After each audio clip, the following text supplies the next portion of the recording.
Kami boleh datang pada sore ini karena kami percaya Engkau ada di tengah-tengah kami untuk mendengarkan doa kami. Oleh karena itu biarlah hati kami dipersiapkan, pikiran kami dipersiapkan, supaya ketika kami berdoa kami benar-benar meyakini bahwa kami ada dalam frekuensi yang sama dengan apa yang sedang kamu dengarkan. Terima kasih Bapa, di dalam nama Tuhan Yesus kami berdoa. Amin. Shalom saudaraku. Pada hari ini kita orang-orang yang melayani, ya mungkin musim dingin atau musim kekeruhan gitu saudaraku ya, makin sedikit yang melayani kelihatannya ya. Tapi mari kita lihat apa yang tertulis saudaraku. Sebenarnya berdoa ini menarik apa enggak? Kalau tahu seninya dia akan menarik, luar biasa sekali. Coba kita buka dulu di dalam Matius pasal yang kelima. Matius pasal yang kelima, ayat kelima dan keenam. Dikatakan, dan apabila kamu berdoa, janganlah berdoa seperti orang munafik.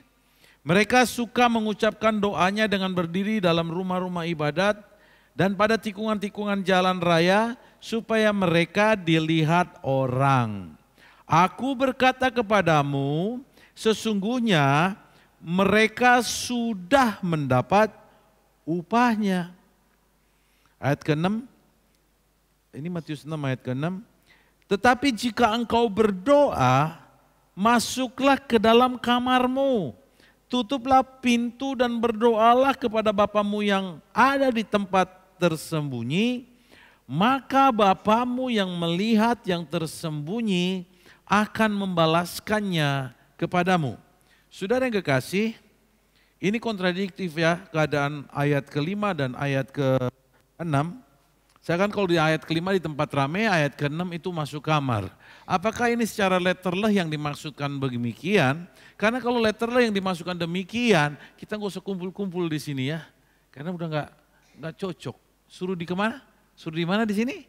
Di kamar udah gitu, kunci. Saudara yang kekasih, padahal dalam perjalanan firman Tuhan, perjalanan kehidupan hamba-hambanya maupun Tuhan Yesus ya, mungkin ada saatnya Tuhan Yesus Tuhannya sendiri, tapi ada saatnya juga ketika depan orang ramai dia berkata, Bapa jadilah kehendakmu. Dia berdoa kepada Bapa. Jadi bukan soal letterlah arti yang sesuai kata-kata di sini, mesti ngumpet atau ekstrimnya di sana, jangan berdiri di depan orang. Sekarang yang benar berdoa yang seperti apa? Kalau berdoa tujuanmu untuk supaya dilihat orang, itulah yang ayat kelima. Kalau berdoa tujuanmu supaya kata-katamu itu diperhatikan orang mantap atau tidak, itu masuk dalam ayat yang kelima. Tetapi yang dimaksud bahwa masuklah ke dalam kamarmu, kunci, supaya ada konsep di dalam kita. Bahwa Bapamu itu punya frekuensi dalam mendengar doamu. Frekuensinya apa? Titik temu frekuensinya. Tahu frekuensi? Gelombang. Gelombangnya itu ketemu jikalau kamu mempunyai iman dan sikap. Waktu aku berdoa, bukan orang itu yang mau mendengar. Tapi ada Bapa yang tersembunyi yang mau mendengar aku. Baru ketemu frekuensinya saudaraku. Ya, tapi seringkali kita frekuensi dalam doa kita itu dalam frekuensi yang audible, yang kata-kata itu terdengar supaya manis di telinga orang. Jangan saudara pikir telinga Tuhan itu seperti telinga saudara, manis didengar jadi pas, bukan. Telinga Tuhan apa? Bahwa frekuensi yang tersembunyi. Jadi seperti begini. Makanya bagi Tuhan, kamu tuh berdoa, jarak itu tidak menentukan lagi. Ketika masuk dalam frekuensi itu, jarak tidak menentukan. Ini sekarang nih ya, kita berdoa di sini. Ya, kita berdoa, asal berdoa masuk dalam frekuensi yang betul, kita bisa doakan kepada Bapa masuk frekuensi yang betul untuk dia melakukan sesuatu di tempat mana. Misalkan contoh, kalau kita mau mengadakan acara, mau mengadakan ini, pengen mengundang orang lebih banyak. Satu betul, ada undangan yang bisa laju kan begitu. Tetapi ada satu frekuensi di dalam doa, namanya frekuensi tersembunyi yang Bapa punya, yang itu bisa menggerakkan orang untuk datang. Tapi kadang-kadang kita nggak percaya, ya sampai mulut kita sendiri mengundang, ya kan? Sampai mulut kita yang ngundang, kita nggak percaya dia dengar. Tapi coba simak baik-baik di sini. Maka Bapamu, disuruh begini, kamu masuklah, ketika kamu di dalam kamar kunci, baru kamu tahu namanya ada frekuensi tersembunyi, dan ketika kamu di situ, maka Bapamu yang memiliki frekuensi yang sama, yang tersembunyi itu, dia akan membalaskannya pada kamu. Lihatlah, orang-orang yang doanya dijawab, orang yang satu persekutuan perkataannya dengan Tuhan dijawab, itu masuk dalam frekuensi tersembunyi. Daud dalam perkataannya, ya, dengarlah aku, ya Tuhanku. Dia bukan lagi di depan orang dia begitu, tapi dia menuliskan itu. Frekuensi dia tahu kepada Bapakku yang tersembunyi. Ya, dia masuk ke sana. Kita harus perbaiki, kita masuk dalam suatu frekuensi yang beda. Ya.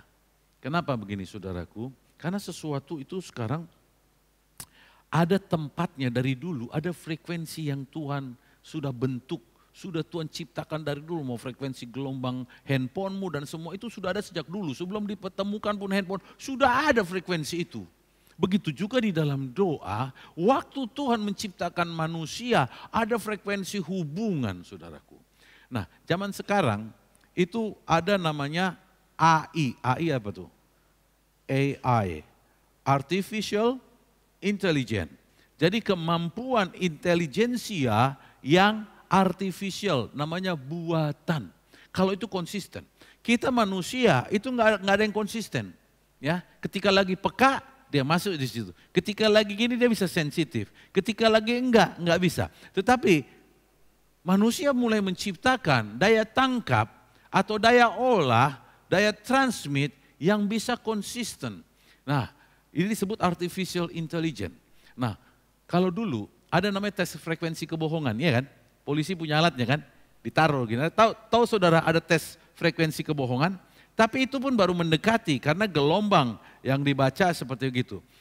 Dan alat itu masih belum secanggih AI ini saudaraku. Dan kemudian di depan ini nanti AI akan dipakai untuk mengetahui frekuensi-frekuensi tertentu, termasuk saudara ini jujur atau tidak, saudara punya niat baik atau tidak, nanti itu frekuensi itu akan baca. Jadi artinya, niat baik aja ada gelombangnya.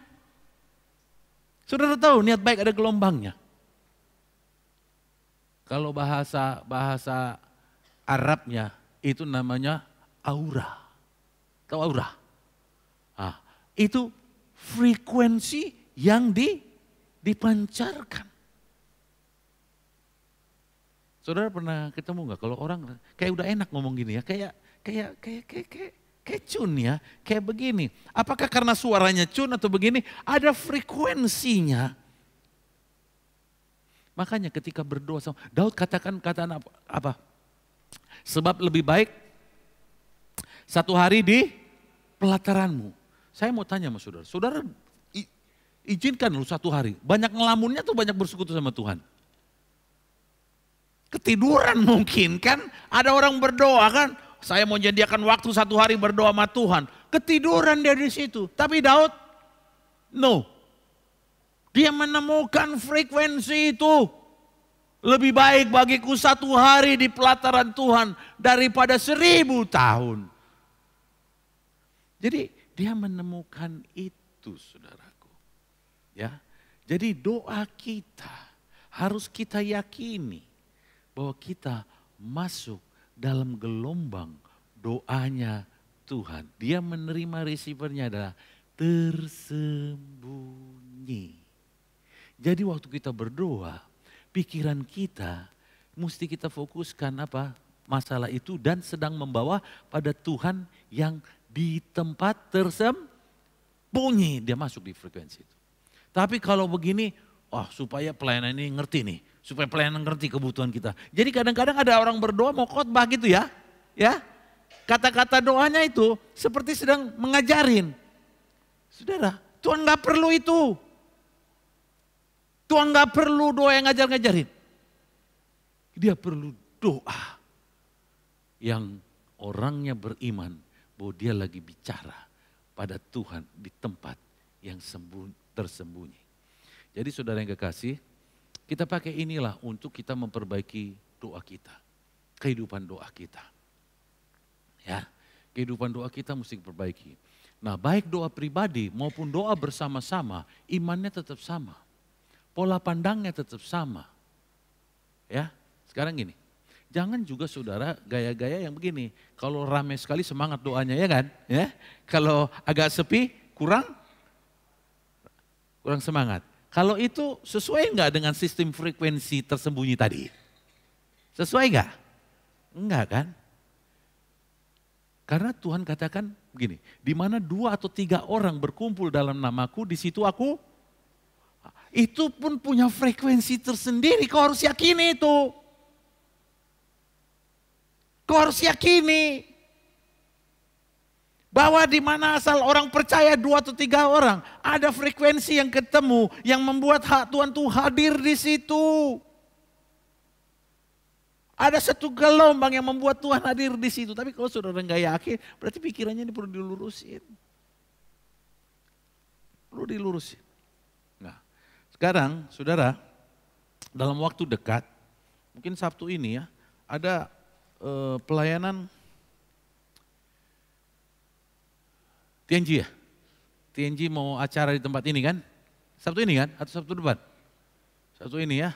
Mau ngundang dari satu university untuk hadir di tempat ini. Saudaraku, ya tapi tata acara ini dari panitia, dari ini apa ada sesinya komisi ini, terserahlah.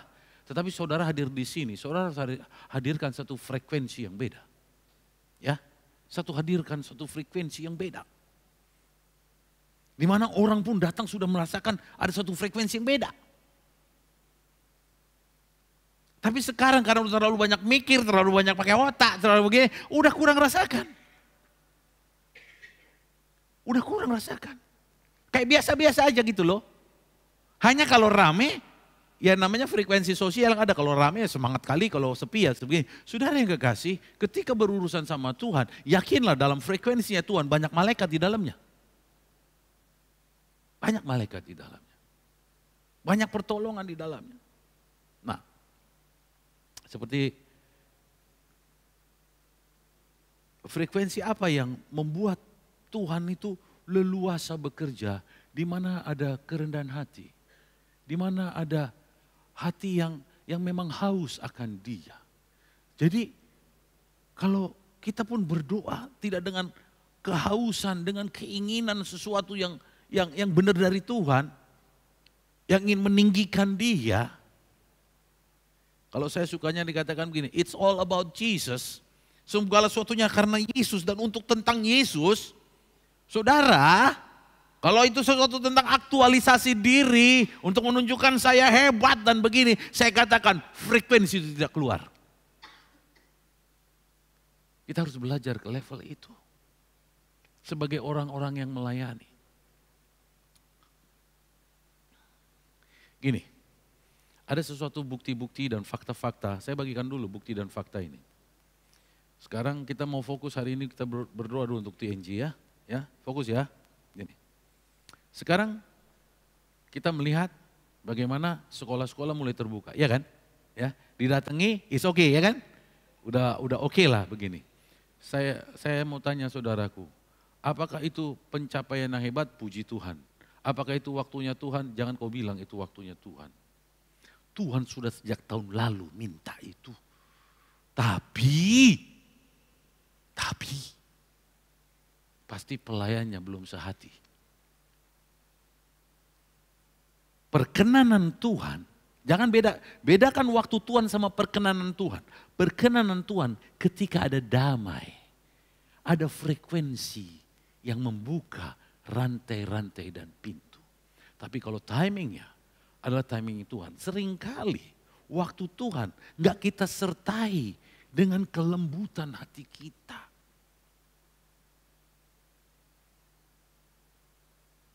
Tak disertai dengan kelembutan hati kita. Cobalah sekarang gini, hati kita lembut dong. Ya, itu pergerakan tuh cepat. Kadang-kadang yang nanya, kenapa sih belum terjadi begini? Kayaknya janji Tuhan gak sesuai ya kan? Tuhan bilang, ini yang tahun lalunya ini ya. Kami siap untuk membangun. Waktu sudah mau habis ya. Waktu mau habis kan? 2024 sudah mau habis. Ini akhir 2023. Tapi yang dibangun kok kayak gak secepat daripada kayak seriusnya ini gitu. Apakah waktu Tuhan gak setia pada waktu, dia setia pada waktunya.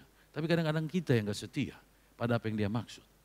Ya, bahwa ketika kita sesuai dengan keinginan hati Tuhan, sesuai dengan ini, itu cepat saudaraku.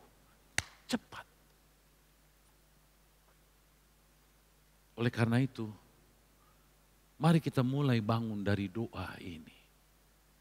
Membangun gelombang yang pas dengan gelombangnya Tuhan. Sehingga di depan ini apapun yang kita katakan, kalau itu memang sudah waktunya Tuhan, perkenanan itu sudah ada di dalamnya. Berjalanlah. Ada satu lagi yang Tuhan ingatkan dan dia bilang sampai hari ini belum ketemu frekuensi itu. Yaitu Tuhan katakan, Tuhan bangkitkan kaum muda. Pemuda, saya nggak tahu nih sekarang. Ya, apa yang terjadi, frekuensi itu. Mungkin frekuensi itu turun sedikit atau begini, sehingga mungkin yang dimaksud TNG atau begini. Tapi saya rasa bukan itu. Ada satu pergerakan yang Tuhan mau begini. Tetapi belum connected. Ya, belum selaras gelombang itu. Karena bagi saya saudaraku, kalau Tuhan bicara, dari pihak dia oke. Tapi sering dari pihak kita belum oke. Ya. Dari pihak Tuhan oke, dari pihak kita belum oke. Saya sedikit mau menyinggung saudaraku sebelum kita berdoa di sini supaya kita punya kerinduan yang sama, supaya gelombang yang kita sampaikan dalam doa itu selaras. Untuk hari Sabtu ini mau dikumandangkan gambar diri, ya toh, gambar diri. Persoalannya manusia memang perlu gambar diri dalam sini. Kalau kita pengen lihat perilaku seorang itu tergantung gambar dirinya, ya, tergantung gambar. Dia gimana menggambar dirinya. Kalau dia orang yang suka minderan, berarti ada gambar diri di dalam dia yang bawa dia inferior, atau inferior, kalahan. Kalau dia overboast, sombong, berarti dalam diri dia ada gambaran kesombongan yang salah.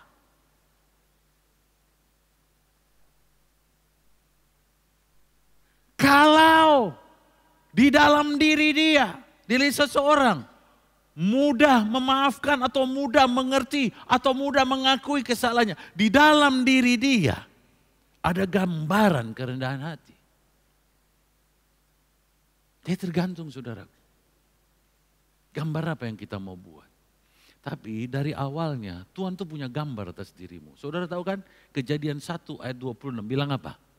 Kejadian 1 ayat 26 ini gambar awal ketika Tuhan menciptakan manusia. Gambarnya ini kayak gini loh. Coba kita buka Kejadian 1 ayat 26.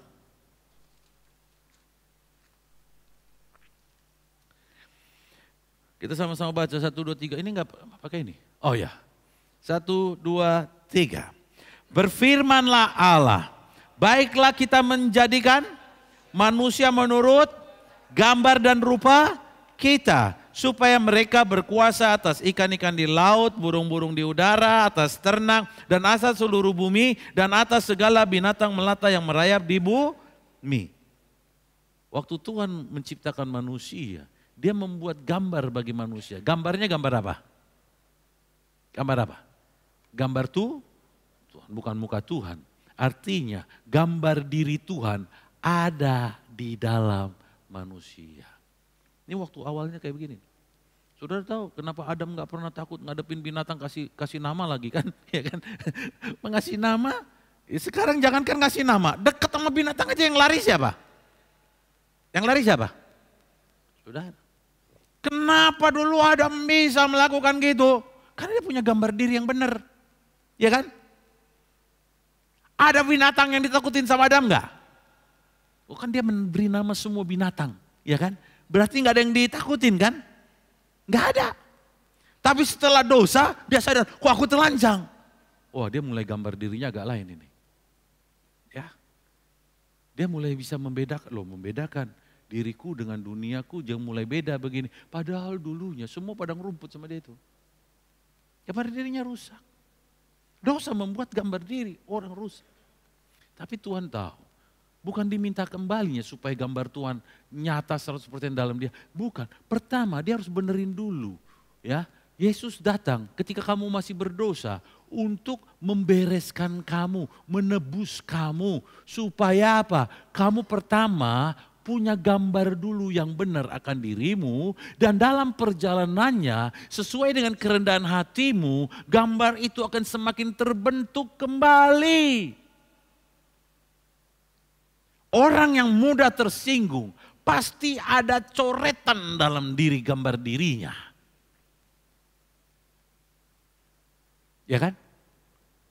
Nah, ketika seringkali nggak dilihat coretan itu. Sampai sesuatu terjadi, baru dia lihat, nggak bisa tidur aku. Wah begini, baru kelihatanlah ada coakan di dalam gambar dirinya. Di situ dia masuk pain, apa pain itu?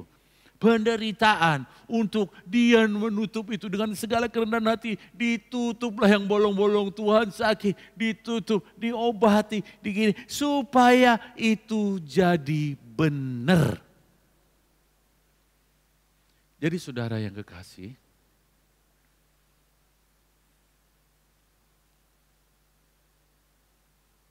tidak mudah, nggak pernah selesai gambar diri seseorang sampai kita bertemu muka dengan Tuhan. Tetapi dalam perjalanan rohani mestinya semakin baik gambar dirinya. Semakin baik.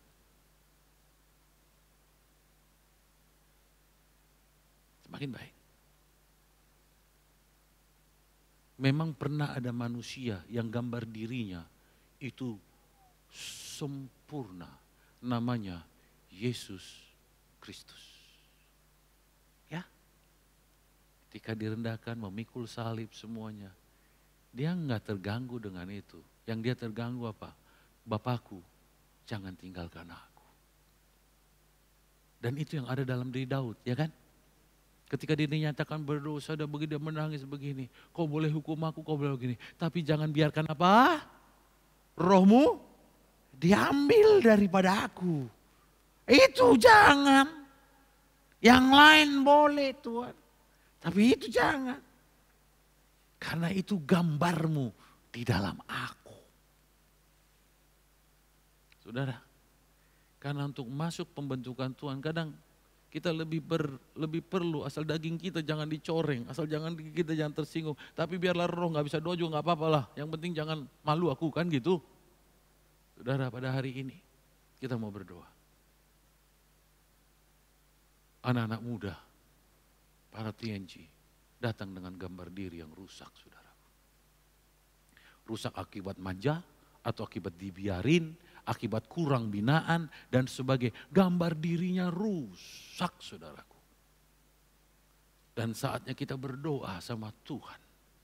Supaya kita masuk dalam frekuensi doa yang begini. Supaya Tuhan lakukan pemulihan, kesadaran. Ketika kebenaran dibagikan, kesadaran itu, roh yang ada dalam kesadaran itu yang bekerja menyadarkan setiap anak-anak. Kadang-kadang gambar diri disembuhkan juga dengan kasih Bapa. Macam-macam lah. Ya. Kalau firman Tuhan itu ingatkan contohnya dalam Yakobus pasal 4. Yakobus 4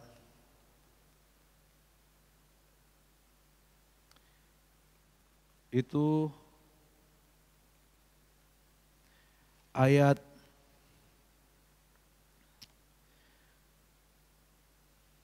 4 sampai dengan ayat ke-10 dikatakan gini.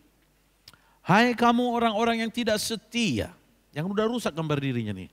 Tidakkah kamu tahu bahwa persahabatan dengan dunia adalah permusuhan dengan Allah? Jadi barang siapa hendak menjadi sahabat dunia ini, ia menjadikan dirinya musuh Allah. Jadi suatu blok konsep ingin serupa dengan dunia begini itu sebenarnya musuh Allah. Dia punya gambaran yang masih salah, ya kan? Yang penting aku bisa diterima dunia, entah Allah nanti-nanti aja. Hei, itu udah gambaran yang rusak, katakan.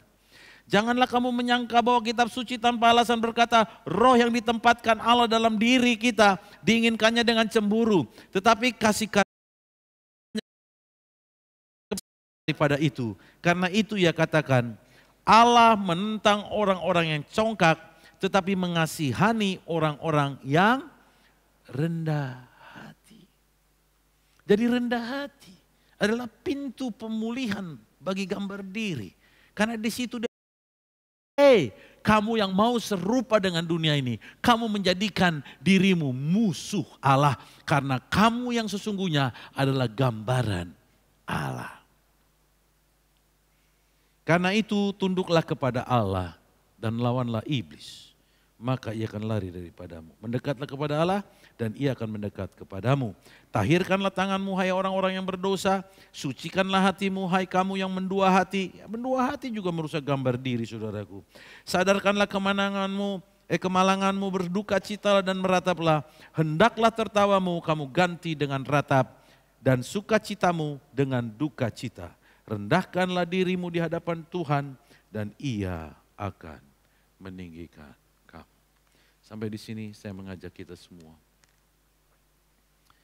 Kita berdoa masuk dalam gelombangnya Dia. Sekalipun kita ada bersama-sama di sini, fokus kita ketika kita menyampaikan doa kita, bahwa kita sedang berbicara kepada Tuhan di tempat yang tersembunyi. Amin. Kita berdoa untuk para benar-benar bisa mengikuti gelombangnya Tuhan. Mari kita datang sama Tuhan. Kita datang, ada lagu yang disiapin. Silakan.